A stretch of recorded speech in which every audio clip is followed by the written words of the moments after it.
In this video, we will check out a safe build that is very good at tagging mobs quickly and easily.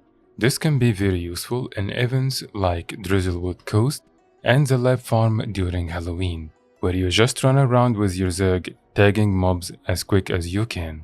For the gear, we are using Soldier with Vampirism runes, a Knight Shortbow with Sigil of Strength and Sigil of Fire, and a Staff. And for your trinkets, use anything that is tanky that you may have in the bank, like for example Knight or Soldier or Cavalier.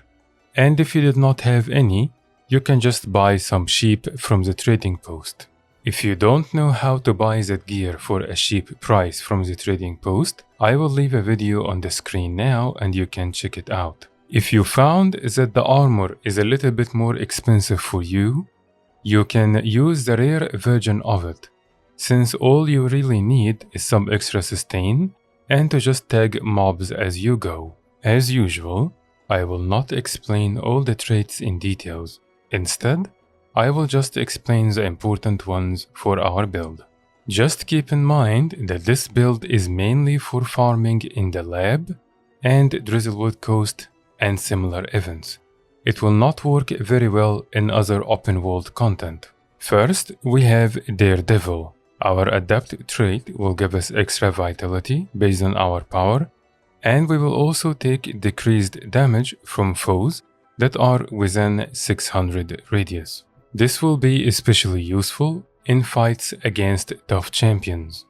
Our Grandmaster trait will replace our normal dodge with something called Dash. Dash is extremely useful because it gives you swiftness as you dodge, and it also helps you cover longer distance. I will show you on the screen now. On top of that, it gives us an effect that reduces the damage and condition damage we take by 10%, and it will also remove Immobilize, Chill, and Cripple if we had them and then dodged. Next, we have Critical Strikes. All the traits here are very good and they all increase our damage, critical chance, and critical damage.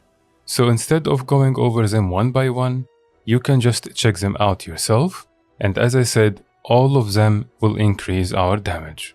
The third trait line is Acrobatics, and all the traits here can be switched to suit your needs. For the Adapt trait, we are using Pain Response, which will give us regeneration and remove some conditions when we are below 75%.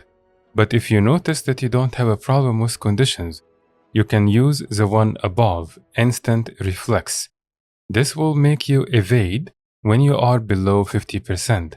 And in case you didn't know, evade basically makes you invulnerable.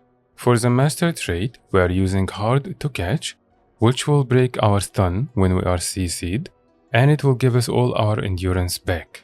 But if you notice that this is not a problem that happens often, you can use the top trait instead, Guarded Initiation, which will also remove more conditions when you are below 75.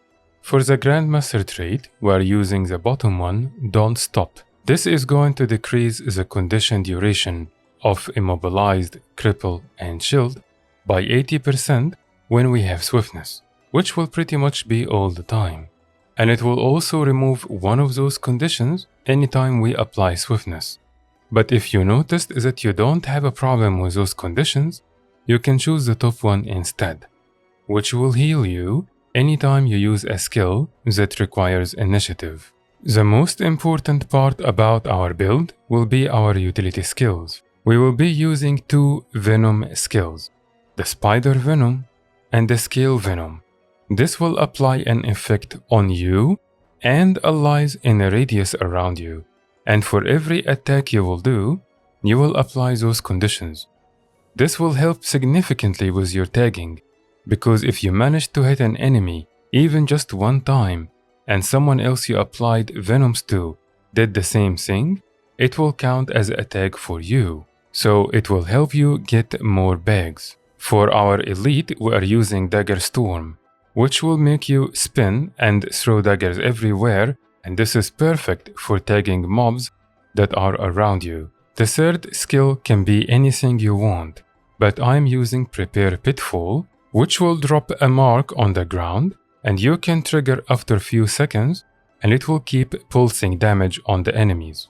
This can be perfect for any situation that have a lot of mobs in the same place, like for example, the door events that spawn waves of mobs in the lab farm, and also for example in Drizzlewood Coast while you are escorting NPCs or something like this.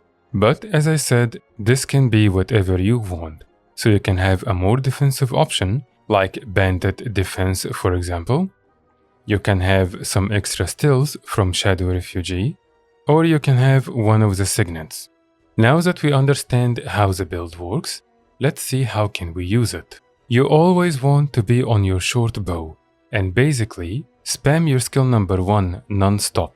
The best thing about this is it bounces between enemies, so it will keep hitting multiple ones for you as you auto-attack.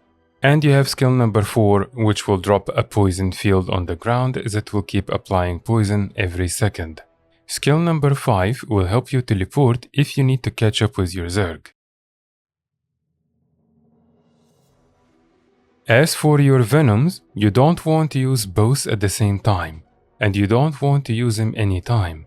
You only want to use them when there are multiple mobs around you, and only use one of them for each wave. This way, you maximize your potential from getting as many bags from your own tagging, but also from other allies around you.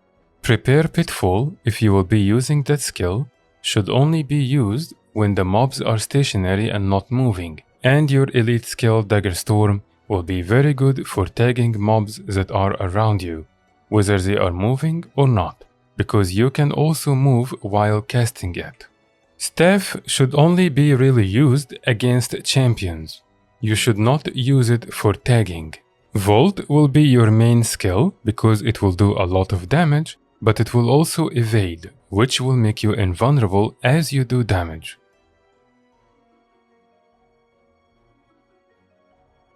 And keep spamming your auto attack, and your skill number 2 does decent damage as well if you want to throw that in. If you will run pistol as a second weapon, just keep spamming your skill number 3.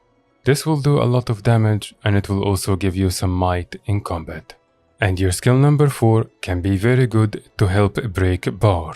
In case you didn't know, for the Shortbow on the Thief, and the same goes for the Flamethrower on Scrapper, you can just hold your skill number 1 and it will keep firing all the time. For the Thief build, we will need to change some settings to make it work very well. Make sure all your options are the same as I have them set up here on the screen. This will help maximize your bags. There are still much more guides to come for Halloween, but I need you to post in the comments if you would like to see something specific that you have in mind. Do you want me to do another guide for something related to the lab farm?